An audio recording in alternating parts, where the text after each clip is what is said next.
खाएर लडेकाहरूले बल प्राप्त गरेका छन् भरिपूर्ण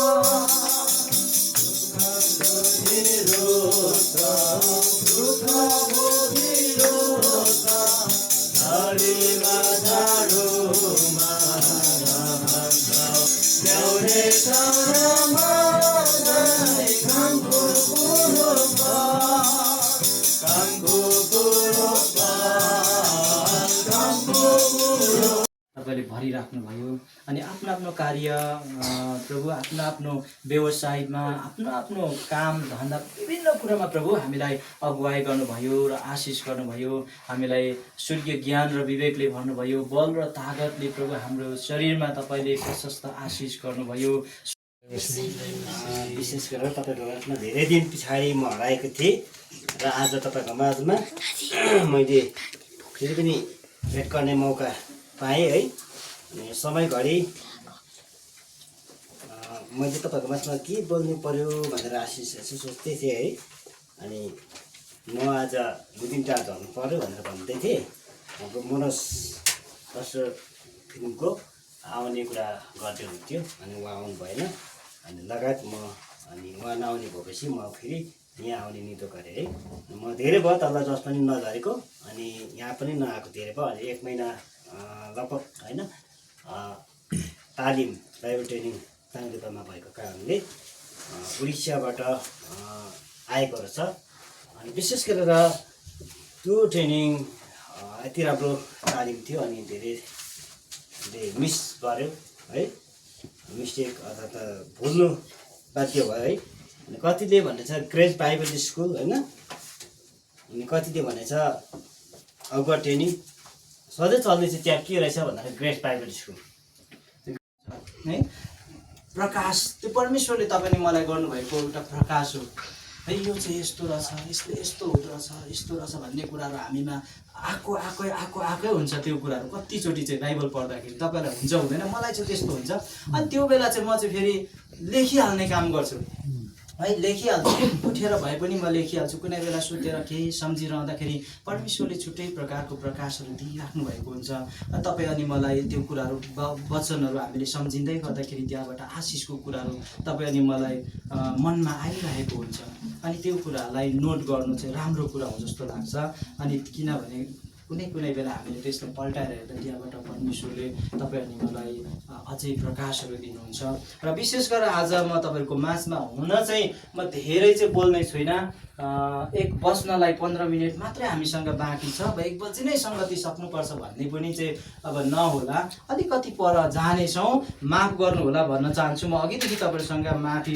चाहन्छु र विशेष आज म तपाईँहरूको माझमा अलिकति अब समय सान्दर्भिक कुराहरू नै बोलौँ भन्ने मलाई प्रकाश भएको कारणले गर्दाखेरि अनि त्यो मेरो भित्र मनबाट मलाई लागेको कारणले गर्दाखेरि चाहिँ मैले तपाईँहरूको माझमा अबको समयहरूमा हामी अलिकति म जहिले पनि भन्ने गर्छु कुनै कुरा आउँदै गरेको कुरामा तपाईँ अनि म चाहिँ सतर्कता रहनु तपाईँ अनि म चाहिँ त्यसमा अलिकति एक्टिभ रहनु चाहिँ राम्रो हो है मण्डली हामी सबैजना अनि बढी जान्ने भएर बोलेको पनि होइन माफ गर्नु होला है बढी जान्ने भएर पनि बोलेको चाहिँ होइन तर मलाई यो कुराहरू अब अर्को हप्ताको समयहरू के होला भोलिको दिन हामीलाई थाहा हुँदैन है।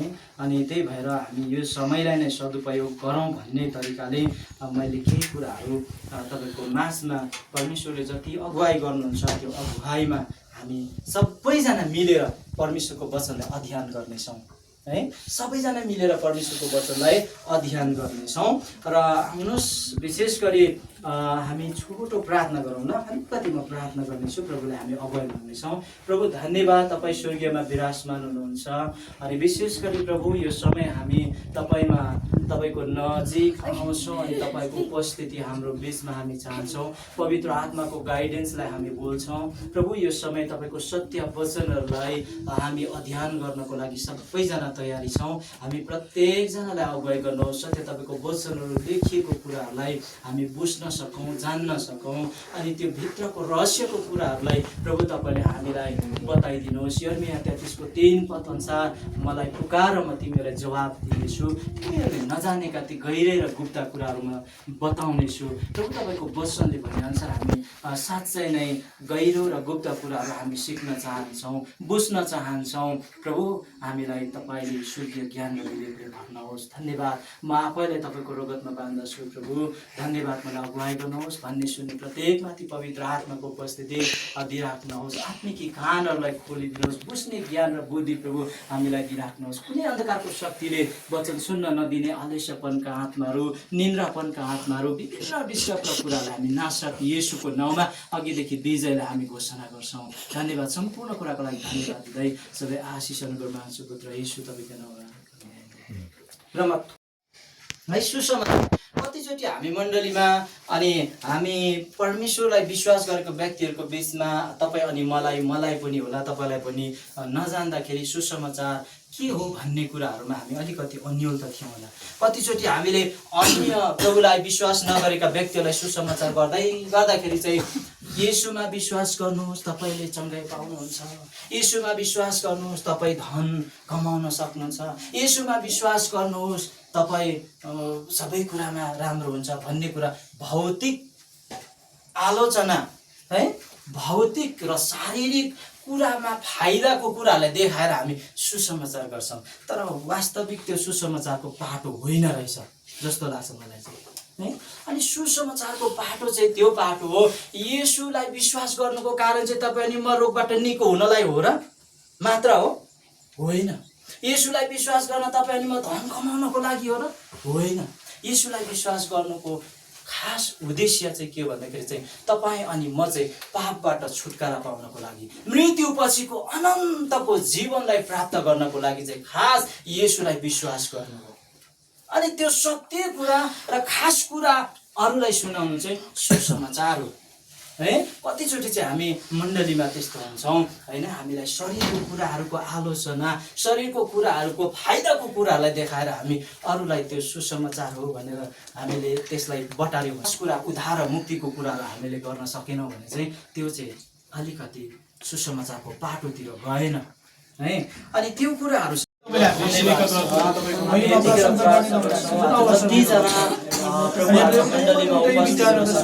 प्रिय मण्डलीहरू शरीरमा अस्वस्थता, अस्वस्थ अनि बिरामीको कारण अनि विभिन्न समस्याको कारणले गर्दाखेरि यदि उहाँहरू घरमा रहनु भएको छ भने, समस्यामा रहनु भएको छ भने हामी यतिखेर पूर्ण सघाइ अनि त्यो समस्याहरूबाट छुटकारा, शान्ति र आनन्दको घोषणा गर्दछौँ। प्रभु धन्यवाद, यो ठाउँको लागि हामी निरन्तर प्रार्थना गरिरहेका छौँ। प्रभु यो ठाउँमा नबाचेको आत्माहरू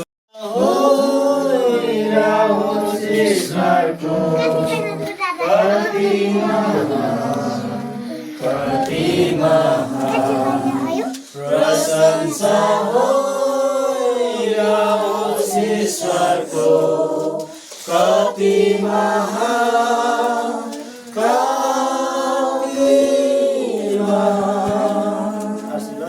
प्रभु यीशु ख्रीष्टको अनुग्रह, सत्यता, प्रेम, प्रभुता आत्मा संगति, शान्ति यहाँको बागदूतको साथमा, मण्डलीको साथमा जबसम्म भगवतको आगमन हुँदैन तबसम्म तपाईँले सुरक्षा गर्नुहोस् भन्ने आशीर्वाद माग्छु येशू तपाईँको नाममा।